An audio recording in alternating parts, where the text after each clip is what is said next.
Amid ongoing geopolitical challenges, Central Asia stands as an island of stability, offering a model for other regions to follow, said Imandze, the special representative of the UN Secretary General for Central Asia, in an exclusive interview with New Time reporter Balzhan Semigulina.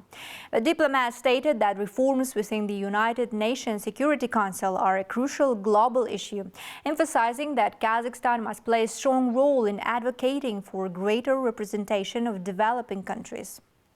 Additionally, Mr. Imandze also shared insights about Kazakhstan's proposal to establish a regional center for Afghanistan and explored the future of his initiative within the UN framework. More details in the interview of the week section.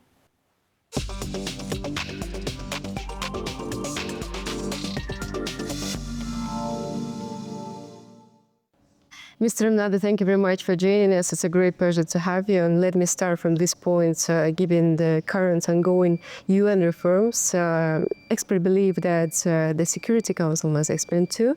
And in this context, Kazakhstan is a leader in Central Asia. Don't you think that it can have a separate voice in this process, please?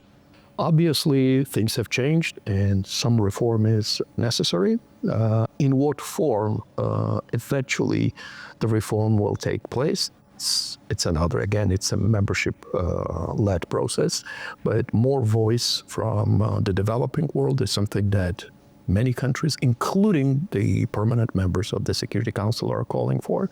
More accountability of the Security Council. Kazakhstan, just like any other country, has a voice in the process of the Security Council reforms, as well as any other process that is going on in the United Nations.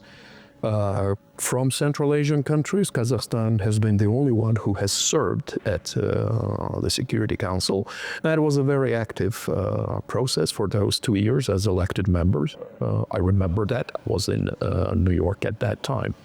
Kazakhstan, just like Central Asia in general, can have a voice, and I think should have a voice. And in the light of these reforms, can it be some amendments expected towards Central Asia, since UN is also facing now some reforms, and in the General Assembly among leaders it was discussed that the organization needs some changes. Now we have mentioned that which ones will still depend on the members of the organization, but towards Central Asia, what can be done? With regard to Central Asia, I'm delighted to state that given the difficulties that we have in the world today, many parts of the world, Central Asia, despite the challenges, remains as an island of stability.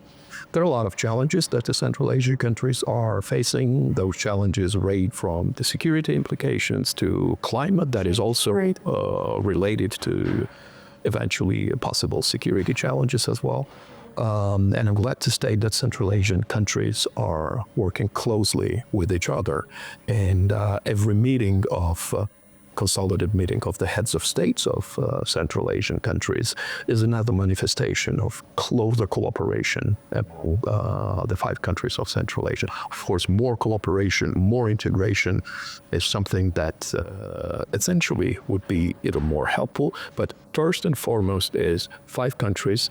They talk to each other, they work with each other, because the challenges that we are facing today, regionally as well as globally, cannot be decided by a single country. Only a joint work is needed. Our region in general is one of the vulnerable regions which is facing some issues of climate change. What programs can be done with in collaboration with the United Nations to face ongoing problems? Well, there are many UN agencies who work in Central Asia, but as I said, first and foremost decision is made by the Central Asian countries. We have huge experience as our collective experience at the United Nations, which we are ready to share. And in the center that I'm leading, we do have our water dialogue, where we work very closely with the International Fund for the Saving of the Aral Sea. There is an intergovernmental commission on transboundary water usage. So we work very closely from the political perspective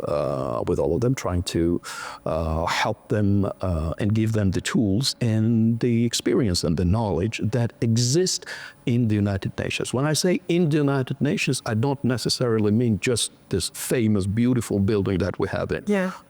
in New York, but this is a collective knowledge of so many countries.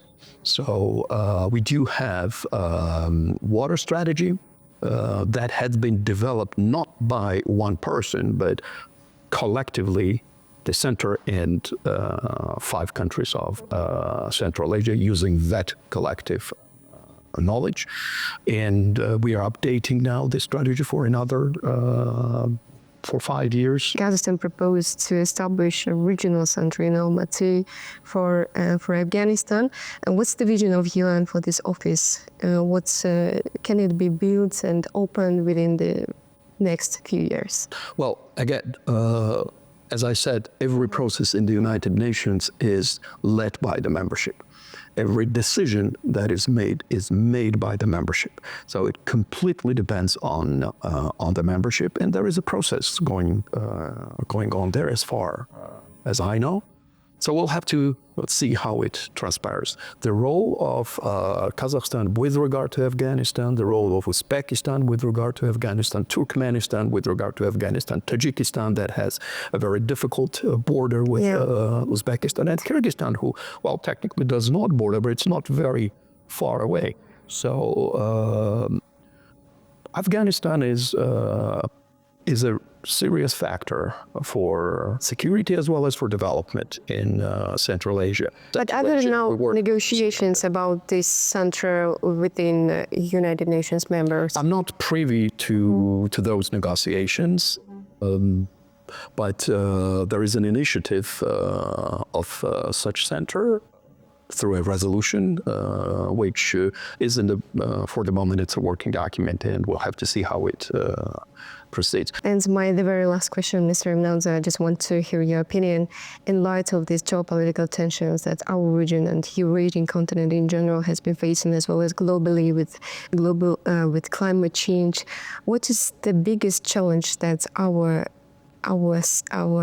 let's say, people and our world can face within the next decade, in your perspective? I hope very much that our collective belief in multilateralism and the sense of collective responsibility will prevail. When I mentioned that in this very difficult global world, where we have not only government actors, but also non-government actors. Right, and I don't only mean the private sector. These are non-government actors, particularly when we talk about violent extremism and terrorism.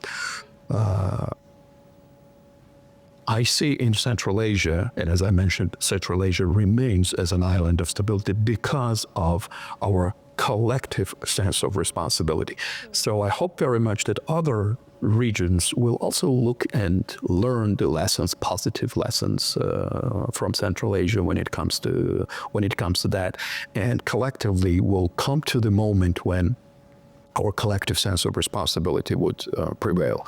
Thank you very much for joining us. It's a great pleasure. Pleasure. Thank you.